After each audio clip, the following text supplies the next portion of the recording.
तो दोस्तों आयत से संबंधित एक क्वेश्चन जो कि PYQ SSC GD PYQ में पिछले वर्ष दौरान आए हुए हैं। क्वेश्चन है यदि एक आयत का विकर्ण 10 सेंटीमीटर है। आयत का विकर्ण जैसे देख लीजिए, ये आयत है, ये आयत का विकर्ण दे दिया हुआ है 10 सेंटीमीटर, ठीक है। और परिमाप 28 है। परिमाप क्या होता है, जहाँ से स्टार्ट करिए चारों तरफ वैल्यू घूम जाएगी। और परिमाप मतलब यहाँ से ये इसकी वैल्यू क्या है, 28 सेंटीमीटर है। तो ये देख लीजिए, आयत का परिमाप क्या होता है। आयत का परिमाप सूत्र मैंने लिखवाया हुआ था। आयत का परिमाप 2 कोष्ठक में लंबाई धन चौड़ाई, ठीक है। तो परिमाप दे रखा है, आयत का परिमाप 28 सेंटीमीटर है। 28 = 2 कोष्ठक में लंबाई धन चौड़ाई, ठीक है। तो 2 से इसमें भागा हो जाएगी, 14 हो जाएगा। तो 14 = लंबाई धन चौड़ाई। ये क्लियर हो गया है कि लंबाई और चौड़ाई का इक्वल क्या है, 14 ही है। इक्वेशन से मालूम चल जाए। ये इक्वेशन नंबर फर्स्ट हो गया।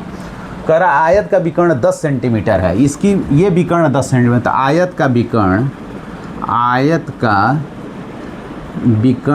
= क्या होता है, कणी में लंबाई स्क्वायर धन चौड़ाई स्क्वायर, ठीक होता है। तो आयत का विकर्ण दे रखा है 10 सेंटीमीटर, तो कणी में लंबाई स्क्वायर धन चौड़ाई स्क्वायर, ठीक है। तो कणी हटाएंगे, जब कणी हटाएंगे तो इधर वर्ग होगा, दोनों पक्षों को वर्ग करने पर तो 10 × 100। ये कणी हट गया, कणी में कणी से गुणा यानी कणी हट गया, यानी वैल्यू क्या हो गया, लंबाई स्क्वायर धन चौड़ाई स्क्वायर, ठीक है। ये इक्वेशन नंबर 2। अब लंबाई और चौड़ाई के टर्म में 2 इक्वेशन आपके पास है। इससे आप लंबाई और चौड़ाई आप निकाल सकते हैं, लंबाई और चौड़ाई आप लोग निकाल सकते हैं। तो थोड़ा सा यहाँ आप लोग देख लीजिए कि लंबाई स्क्वायर धन चौड़ाई स्क्वायर 100 और लंबाई धन चौड़ाई = 14 है। 14 है, क्लियर है। तो अब देखिए, इसको हम शॉर्ट फॉर्म में क्या लिख सकते हैं, 100 = लंबाई धन चौड़ाई के स्क्वायर माइनस 2 गुणे लंबाई गुणे चौड़ाई। इतना लिख सकते हैं। a² + b², a + b का होल स्क्वायर + 2ab। तो इसमें क्या है, इससे स्क्वायर करेंगे तो लंबाई स्क्वायर धन चौड़ाई स्क्वायर + 2 लंबाई गुणे चौड़ाई। जो ज़्यादा है माइनस मैंने यहाँ कर दिया, यानी इसकी वैल्यू इसके बराबर होगी। अब देखिए, लंबाई धन चौड़ाई की वैल्यू यहाँ से क्या है, 14 है। तो 14 यहाँ पुट कर देंगे। 100 = 14 का स्क्वायर -2 लंबाई गुणे चौड़ाई।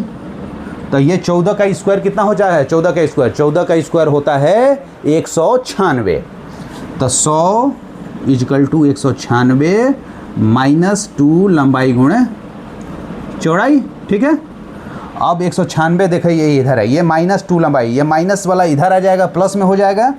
तो 2 लंबाई गुणे चौड़ाई = 196 प्लस है तो इधर आएगा तो माइनस 100 हो गया, -100। तो 196 में से 100 जाएगा तो 96 हो जाएगा। तो 2 लंबाई गुणे चौड़ाई = 96।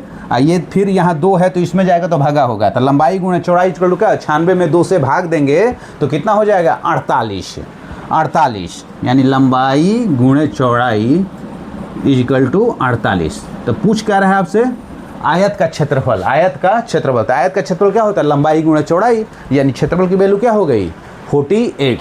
तो ये क्वेश्चन इस तरीके से हम लोग सॉल्व करेंगे। Okay, thank you.